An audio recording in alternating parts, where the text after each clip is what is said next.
The 22nd century began as a golden age. Industrial and scientific innovations brought technology once thought the realm of science fiction into people's homes. Personal robots, nuclear-powered cars, and smart computers became commonplace. Generations of Americans lived content in the belief that their way of life would never come to an end. When it inevitably did, the changes came slowly. Perhaps it was the abundant excess that blinded them to rising international tensions, to the withering of America's oil fields, and to the rumors of a secret cabal of America's elite controlling the United States government. Rumors that would be forgotten as the world slid into chaos. War, plague, economic turmoil. High-minded ideals were stripped away and nations devolved into petty warring states, each fighting to secure the last drops of oil for themselves. The largest of such conflicts began in 2066. China, desperate to fuel their crumbling economy, invaded Alaska, and for years the war raged on. The United States and China both teetering on the brink of collapse, each pouring resources into increasingly fantastical programs, biological agents, orbital missile platforms, and robotic superweapons, all in the hopes of breaking the stalemate. With expanding operations in mainland China and the liberation of Alaska in 2076, many hoped that the war would soon be over. As the war entered its endgame, America's elite came to expect retaliatory strikes in the form of nuclear or biological weapons. As such, this cabal began to disappear from public life, falling back to facilities hidden across the country. And when the bombs fell and cities were wiped off the face of the earth, any semblance of order crumbled, and they watched, safe and secure in their fortified installations. Their core leadership, namely the President, High Command, and corporate executives, established themselves aboard a deep-sea oil platform, from which they plotted their return. The Enclave, as we know them today, was born aboard that rig. Generations of breeding between America's shadowy elites, raised in luxury and security unknown to their wastelander cousins, wrapped in the iconography of pre-war America and shaped in its image. The presidency, the legislature, and numerous departments of government were reformed and modified, reflecting the Enclave's limited population. Their powers and purposes varied considerably, from merely symbolic and ceremonial to fully functional departments of state. All of this to reinforce their claims as the legitimate and rightful government of the United States. Isolated away from the mainland, they were blessed with the last known source of fossil fuels, large-scale manufacturing facilities, cutting-edge laboratories, the latest military tech schematics, and enough clean water and food to last for generations. With time, the anger and hatred of communism that was felt by all within the Enclave began to fade, the founders growing old and passing the torch of leadership. It wouldn't take long for their fears to be given new form. Hidden away from the world, they watched for decades with growing horror developments on the mainland. Roving war bands, hordes of super mutants, rogue machines, and all manner of mutated creature fighting over the decaying carcass of America. Deep within their hearts, a fear arose that the Enclave stood as the last pure bastion of humanity, unspoiled by radiation, mutation, or lost history, and in that fear they found new purpose. Their R&D labs hummed with activity, innovating and improving upon pre-war technologies. Their factories churning out new suits of power armor, advanced weaponry, and perhaps most important, a fleet of VTOL aircraft known as vertibirds. They were stockpiling equipment and building their strength. And when radiation levels finally fell within acceptable parameters, scout teams were dispatched across the wastes. From Oregon to California, they were seeking out resources that could not be produced aboard the oil rig, or pre-war installations that could be utilized as outposts to support expanding operations. They established a prominent facility at Navarro, which served as a forward operating base, refueling station, and research center. Their operations reaching as far east as the Mojave. Among the objectives deemed crucial was Mariposa Military Base, a pre-war facility that had been crucial to the research and manufacturing of a mutagenic compound known as the Forced Evolutionary Virus. Seeking to secure samples of FEV, the Enclave deployed significant forces. Chemical Corps scientists, soldiers, and conscripted labor from nearby settlements descended upon the site, and for years laborers were forced to dig level by level into the earth, clearing rubble and reopening the facility. Guards and workers alike were inevitably exposed to leaked compounds, their bodies mutating, growing, and with time they eventually turned against their Enclave guards, killing several. The Enclave, having secured samples of FEV, collapsed the entranceway, burying this new generation of mutants. Save for one of their own, a Secret Service agent by the name of Frank Horrigan.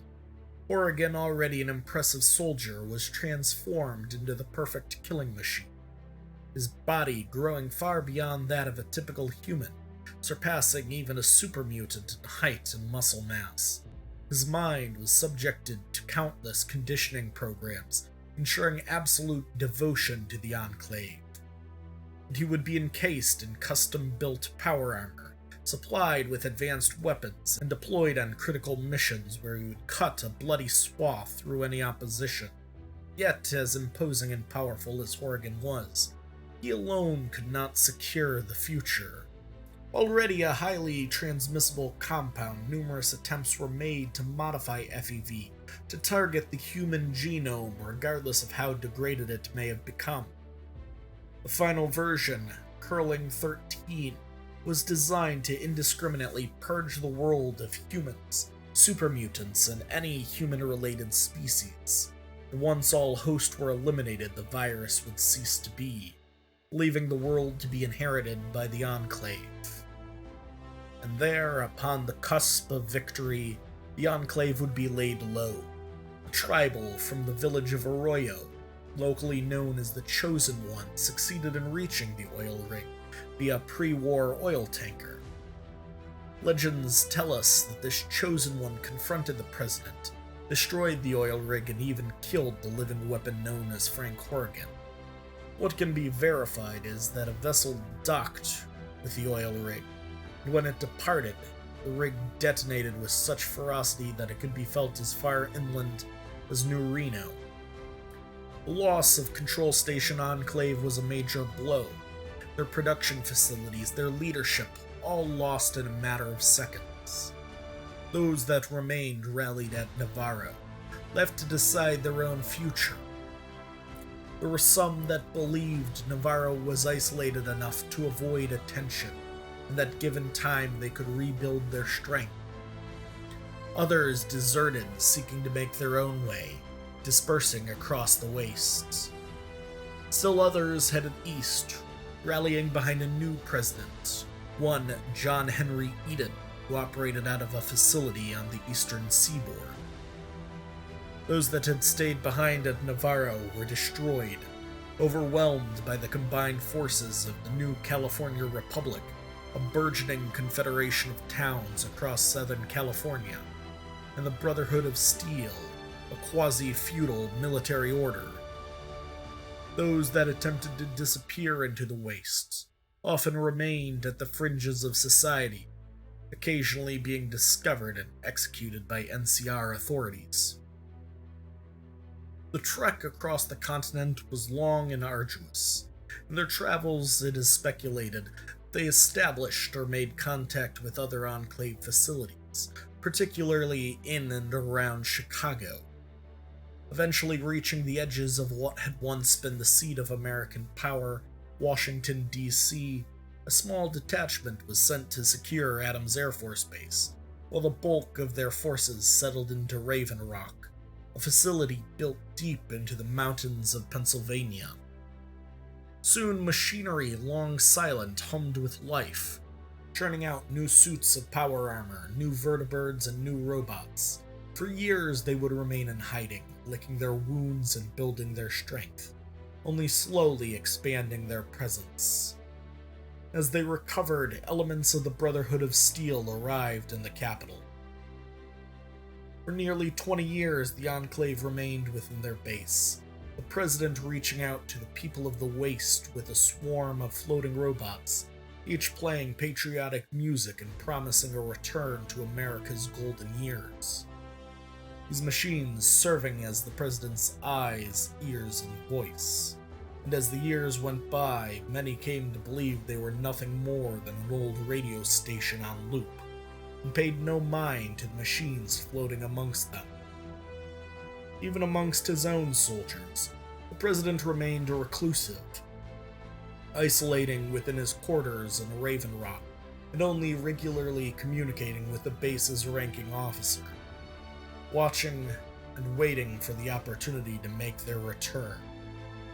Opportunity came in the form of a Wastelander-built purification system centered on the Jefferson Memorial, a site capable of cleansing the Potomac and providing near-limitless clean drinking water. Enclave forces moved rapidly to secure the site. Overnight, security checkpoints were raised throughout the waste. Vertibirds rained destruction upon super mutants, Brotherhood soldiers, and any Wastelanders that entered their sights. On the ground, their soldiers, supplemented with combat robots, pushed the Brotherhood back to their citadel. Yet, despite their initial successes, the war was hard fought, fighting street by street and forced to rely on their technology to offset manpower issues. In a matter of days, the Jefferson Memorial was transformed into one of the most secure sites in the wasteland, reinforced with artillery, vertibirds, photonic resonance barriers, and a significant infantry force. The location was deemed critical to the Enclave's future. President Eden saw in it a chance to introduce a modified strain of Curling 13 and achieve what they had failed to so long ago out west. Military leaders saw it as a chance to rally the Waste to the Enclave's cause through the distribution of clean drinking water.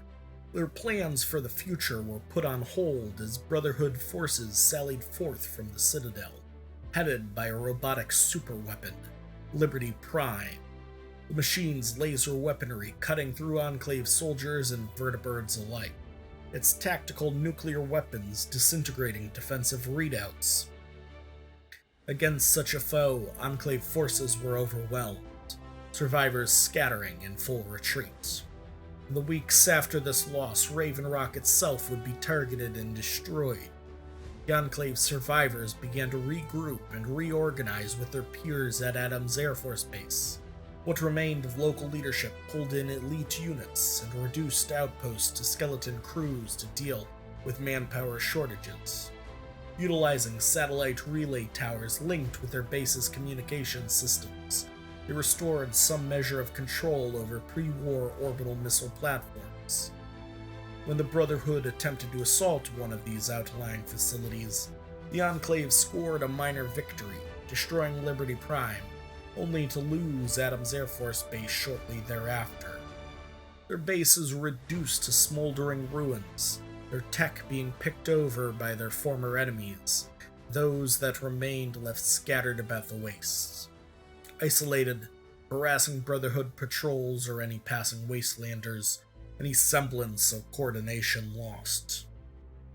Their losses in material and lives seems to indicate a doomed force, relegated to the dustbins of history. Yet an organization with the resources, persistence, and fortitude the Enclave has shown, it's hard to dismiss the notion that some previously unknown facility remains, dedicated and working towards their dream of an America whole, beautiful, and powerful.